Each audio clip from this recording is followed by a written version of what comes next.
Judul yang saya angkat pada kesempatan kali ini adalah zakat era modern. Itu. Nah, zakat ini adalah suatu ibadah yang mana manusia berhubungan kepada Allah dan juga berhubungan kepada manusia.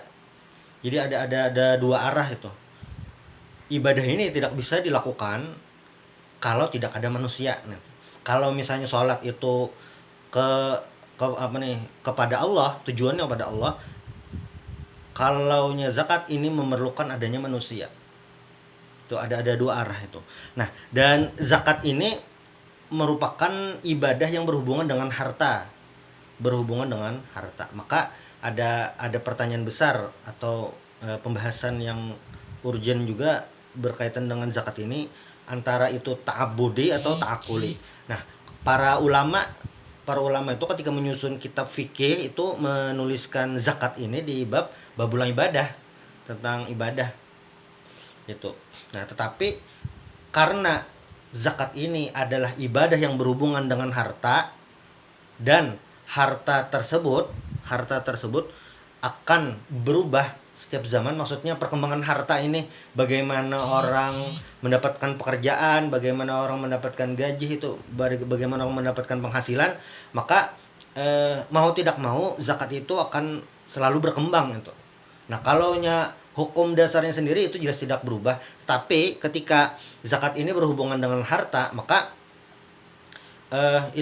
itulah yang membuat selalu berubah.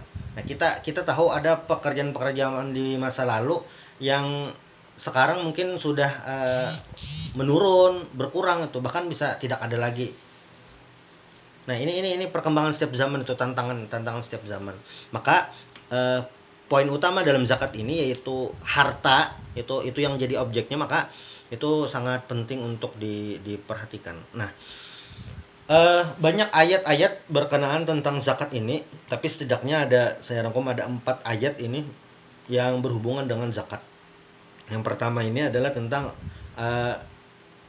mengambil zakat, itu khudz min amwalihim shadaqatan tutahhirum wa tuzakkihim. Ini di surah Taubah ayat 103. Lalu juga di surah Al-Baqarah ayat 11, wa aqimus shalah wa atuz zakah. Lalu yang ketiga tuh surah Fussilat ayat 7, alladzina la yu'tunaz zakah wa hum bil akhirati hum kafirun. Dan yang keempat ini di surah Al-An'am ayat 141, qulu min samari idza asmara wa atu haqqahu yawma hasadih. Nah, di bagian yang pertama khudz min amwalihim shadaqatan tutahhirum wa tuzakkihim, ini tentang perintah zakat itu diambil, artinya diambil oleh amil itu. Nah, masuk lanjut. Nah, khudz min amwalihim shadaqatan. Nah, sedekah ini maknanya zakat. Maknanya zakat itu. Bukan sedekah yang kita istilah bahasa Indonesia pemberian sunnah itu ada kelebihan, itu bukan, tapi makna di ayat ini adalah zakat. Nah, lalu menurut Al-Maraghi maknanya adalah harta yang dikeluarkan untuk mendekatkan diri taqarruban ilallahi subhanahu wa ta'ala itu. Nah, asbabun nuzul mengenai ayat ini yaitu ada beberapa orang Madinah yang tidak ikut perang Tabuk karena sibuk mengurusi harta. Nah, lalu ketika Nabi Muhammad dan pasukan kembali ke Madinah, mereka minta maaf dan mereka menyerahkan harta yang mereka miliki tadi, lalu turunlah ayat ini. Nah,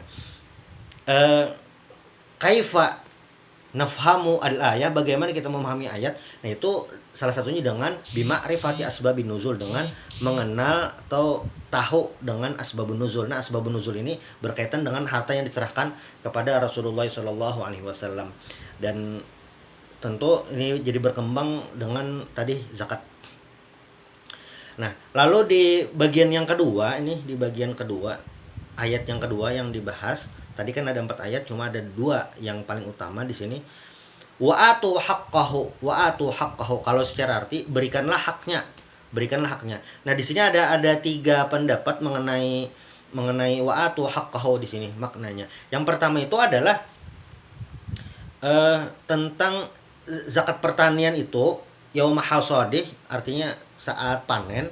Nah, itu kan berhubungan dengan pertanian. Nah, zakat pertanian kalau di tempat kita ya pertanian sawah, beras, padi. Kalau mengandalkan hujan saja, maka zakatnya adalah 10% dari hasil. Tapi kalau pengairan, artinya dibikin sendiri bukan tada hujan, maka itu 5%. Itu 5%. Nah, itu yang pendapat pertama. Pendapat kedua, ini harta yang bukan zakat, itu pendapat yang kedua.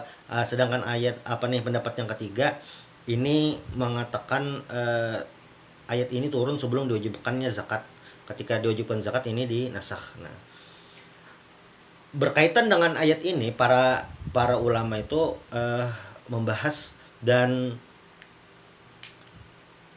pada tahun 2003 MUI mengeluarkan fatwa zakat ini tentang penghasilan.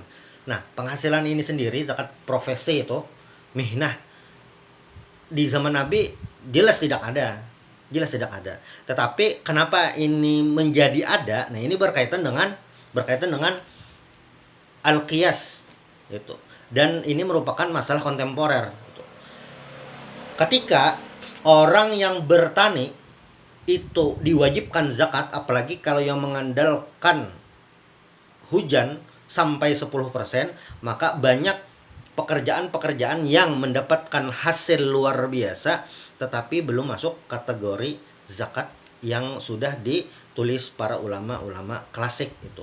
Nah, itulah yang mendorong MUI mengeluarkan fatwa penghasilan itu seperti pegawai, pejabat, dokter, pengacara, konsultan dan yang sejenisnya yang memiliki penghasilan besar luar biasa tetapi itu belum masuk kategori zakat. Nah, maka yang perlu dipahami di sini yang berhubungan dengan kekinian ini adalah bukan merubah hadis-hadis yang sudah saklek, sudah ada dari zaman Nabi, harta-harta yang dizakati, bukan seperti itu. Tetapi itu lebih kepada mengkias. Nah, salah satu yang dikias itu adalah ini zakat pertanian ini. Nah, salah satu yang dikias adalah zakat pertanian ini. Maka bentuk harta itu akan selalu berubah. Kalau kita melihat konteks lokal di Banjarmasin, Kerajaan Banjar, dulu orang memiliki harta itu bagaimana, sekarang juga bagaimana itu. Ringkas sederhana saja, misalnya dulu itu orang-orang sudah bisa naik haji dengan hanya mengandalkan persawahan. Nah, kalau ini sekarang itu tidak seperti dulu lagi. Ada pergeseran itu. Nah, termasuk juga pekerjaan sekarang yang memang kontemporer sekali itu seperti YouTubers.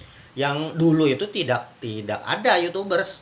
Nah, dan sekarang ternyata YouTubers itu duduk di depan kamera itu bikin konten, ternyata itu bisa menghasilkan uang yang bisa banyak itu.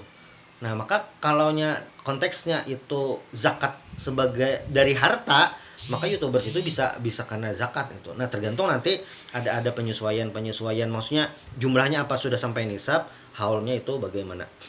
Nah, dan terakhir zakat ini adalah ibadah yang berhubungan dengan harta. Maka berubahnya konsep harta, benda berharga, barang mahal, nah itu akan mempengaruhi dalam pelaksanaan zakat. Bisa jadi di masa-masa akan datang, masa-masa depan itu konsep harta bisa berubah lagi. Bisa jadi cuma dunia maya saja, misalnya memiliki, kan sekarang sudah ada metaverse, membeli tanah di metaverse itu sudah ada. Nah, bisa sampai seperti itu. Nah, maka hukum tagayurul ahkam ini bisa berubah tadi. Cuma bukan merubah hukum dasar zakat, tapi objek zakat yaitu harta itu sendiri. Nah, mungkin ini yang bisa saya sampaikan mengenai zakat era modern. Terima kasih. Wassalamualaikum warahmatullahi wabarakatuh.